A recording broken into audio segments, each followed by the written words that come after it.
ఇంకోసారి బిడ్డ నువ్వు నోరెక్కడన్నా జారినట్టు రాహుల్ గాంధీ గారిని నీకు అంతర్దేశం సిగ్గుశరం ఉన్నవైతే నువ్వు ఇంటికి పోయి కాలేజీ ముట్టుతుంది కదా. మీరు మీ అయ్య మీరు అందరూ కుటుంబమే కారుముక్కలే. అప్పుడు గుర్తురాదు.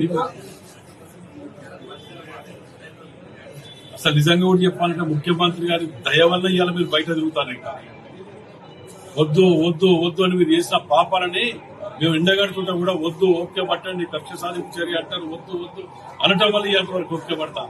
మేము కూడా మా ముఖ్యమంత్రి గారు అంటారు ఓకే లేదు మాకు కూడా ఏం భాష ఏం యాస ఇది ఏంటిది.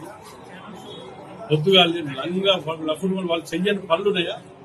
పొద్దుగా లేదా దోసుకదిని ఒక్కొక్క ఎమ్మెల్యే ఉన్నదాళ్ళల్లా 1000 కోట్ల తక్కువ ఒక్కటి. ఇలా వాళ్ళు అలుపులెక్కి భాష మాట్లాడుతుంది చూసుకుంటూ సమస్య లేదు. నువ్వు నెక్స్ట్ టైం కనుక రాయగలవు. మేము ఏదైనా రాయగలు ఉన్నా లేకున్నా పర్లేదు కానీ బిడ్డ నిన్ను వదిలిపెట్టాను ఈ భాష. నువ్వు రాహుల్ గాంధీ గారికి క్షమాపణ చెప్పలేదో ఈ సంగతి ఏదో చూస్తావు.